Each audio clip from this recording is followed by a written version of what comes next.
여러분 안녕하세요. 오늘 우리가 같이 살펴볼 내용 진짜 흥미롭습니다. 자, 시간 여행을 좀 해볼 건데요. 한국 역사상 가장 극적이고도 열정적이었던 그 시대로 쑥 들어가 보겠습니다.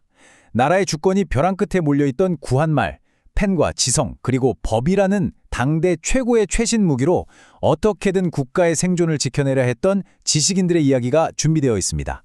본격적으로 들어가 보죠. 유명한 사회학자 막스 베버가 이런 말을 했어요. 한국 사회에는 원래 법률가 계급이란 게 아예 없었다고요. 근데 여기서 진짜 기막힌 모순이 하나 생깁니다. 그런 전통이 아예 없던 나라에서 어떻게 1908년 즈음에 갑자기 그 뜨거운 법학 계몽운동이 그것도 완전 폭발적으로 일어날 수 있었을까요? 마치 메마른 사막에서 갑자기 거대한 숲이 툭 튀어나온 거나 마찬가지거든요. 오늘 우리가 같이 풀어볼 퍼즐이 바로 이겁니다. 오늘 해설의 바탕이 되는 핵심 문헌을 잠깐 보여드릴게요.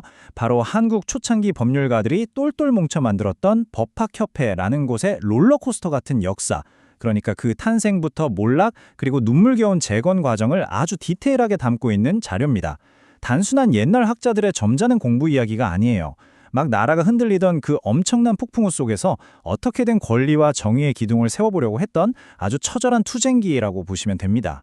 자, 오늘 살펴볼 내용의 흐름입니다. 첫 번째, 법률과 계급의 탄생부터 협회 창립, 대중화 과정, 권리투쟁, 그리고 마지막으로 일제 탄압과 재건까지 이 순서대로 쭉 한번 짚어보겠습니다.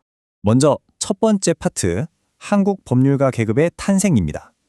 어떻게 그 전통적인 부재를 극복했는지 보시죠. 이 초창기 선구자들을 그냥 상아탑에 갇힌 얌전한 仙님들로 생각하시면 안 됩니다. 1905년에 사실상 나라 주권을 뺏기다시피 한 그 절체절명의 위기 상황이었잖아요. 진짜 째깍거리는 시한폭탄 같은 식민지와에 맞서 싸워야 했던 지적 언더독들이었죠.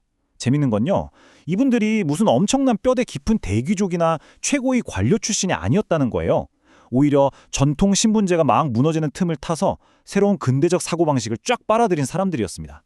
여기서 제일 중요한 포인트가 뭐냐면 이분들이 돈을 벌거나 출세하려고 법을 배운 게 절대 아니라는 겁니다. 이분들에게 근대 법학은 문명국가를 세우고 독립을 지켜내기 위한, 말 그대로 국가 생존을 위한 필수 무기였어요. 개인의 성공? 아니요. 그들은 이른바 애국 계몽이라는 하나의 목표를 위해 똘똘 뭉치기 시작합니다. 이어서 두 번째, 1908년 법학협회 창립입니다. 드디어 본격적인 법률 논의가 폭발적으로 시작됩니다. 그렇게 뜻을 모은 지식인들이 1908년 3월에 마침내 법학협회를 딱 만듭니다. 여기서 화면에 있는 이 수입 비중 그래프를 꼭 한번 주목해 보세요. 진짜 흥미로운 부분인데요. 이 협회를 굴러가게 만든 그 엄청난 자금이 대체 어디서 나왔냐? 바로 회원들이 자발적으로 낸 선납금, 자체 사업 수입, 그리고 기부금이 100%였습니다. 이게 무슨 뜻이냐면 우리는 그 누구의 눈치도 보지 않겠다. 어떤 외부 세력의 간섭도 절대 안 받겠다는 엄청난 독립성의 표현인 거죠. 학문에 대한 열정, 그리고 어떻게든 나라를 살려보겠다는 간절함이 십시일반의 기부로 이어졌다는 거 정말 대단하지 않나요? 다음 세 번째 파트는 법의 대중화와 학술 활동입니다. 법이라는 걸 어떻게 대중 속으로 끌고 들어갔는지 살펴볼게요. 이분들은 그냥 자기들끼리 교실에 앉아만 있지 않았어요. 이들의 진짜 목표는 소수만 하는 어려운 법학이 아니라 잠들어 있던 평범한 국민들의 법의식을 확 깨우는 거였거든요. 저 숫자 800 보이시죠? 1908년 6월에 법학협회가 토론회를 열었는데 무려 800명이 넘는 일반 시민들이 몰려왔습니다. 세상에, 그 당시 상황을 생각해보면 이거 진짜 어마어마한 인파거든요. 그 더운 여름날에 800명에 모여서 학자들이 막 복잡한 법적 개념을 거리로 끌고 나와서 하는 걸 숨죽여 지켜봤다는 겁니다. 사람들이 새로운 지식, 그리고 자신들의 권리에 얼마나 목말라 있었는지 확 와닿지 않으시나요? 그날 800명 앞에서 대체 무슨 얘기를 했냐? 가장 뜨거웠던 논쟁 중 하나가 바로 국가의 정체, 즉 나라를 어떻게 다스려야 하느냐였습니다. 조성구 같은 학자는 입헌 정치를 강력하게 밀어붙였어요. 왕 마음대로 권력을 휘두르는 걸 국법으로 딱 제한하고 입법, 사법, 행정을 나눠서 권력 남용을 막아야 한다고 목소리를 높인 거죠. 여러분, 이건 그냥 점잖은 학술 토론이 아니었어요. 금방이라도 무너질 것 같은 나라의 정치적 혼을 깨워서 빨리 근대적인 국가 시스템을 세워야만 살아남는다는 아주 필사적인 외침이었던 겁니다. 네 번째, 신학문과 권리투쟁입니다. 이제 본격적으로 펜의 힘이 등장합니다. 토론이 말이라는 무기였다면 이번엔 펜입니다. 1908년 11월에 창간돼서 무려 2,500부나 인쇄됐던 저 빛바랜 학보의 목차 한번 자세히 보실까요? 당시 이분들은 일본을 통해서 들어온 서양 법학을 그냥 앵무새처럼 베끼기만 한 게 아니에요.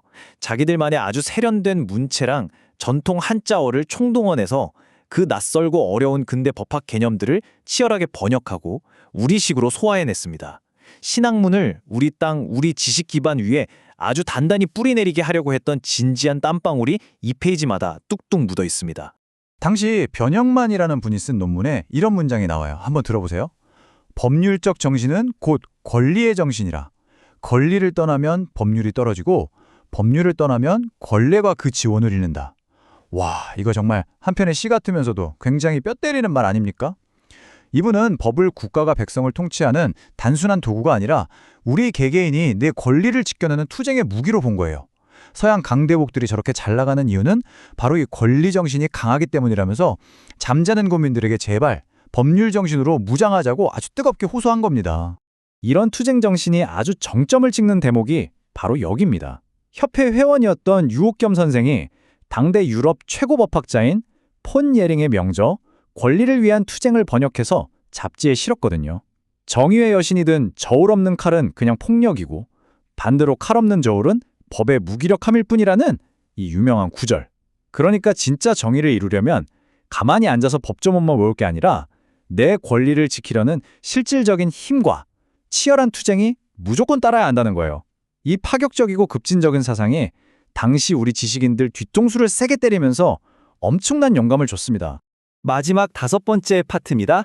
일제의 탄압, 그리고 이어진 협회의 기적 같은 재건 과정입니다.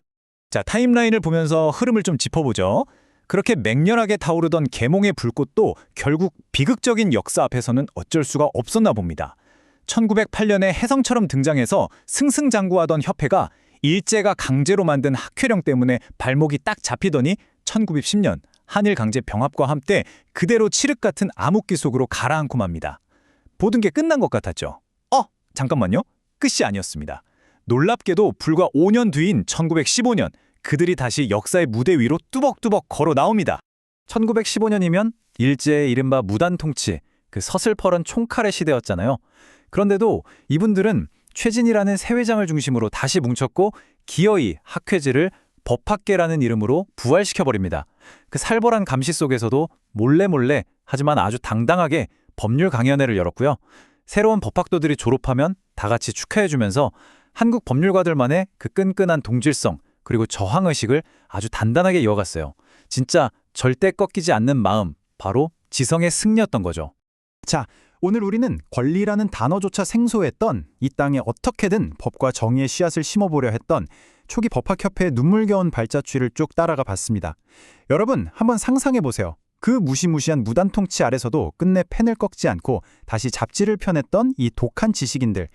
이분들은 그 이후 다가온 1920년대, 30년대에 훨씬 더 잔혹하고 길었던 식민시대 속에서 과연 자신들의 그 뜨거운 권리투쟁을 또 어떤 모습으로 진화시켜 나갔을까요? 이 여운이 남는 질문을 여러분께 던지면서 오늘 해설은 여기서 마무리하겠습니다. 끝까지 함께해 주셔서 정말 감사합니다.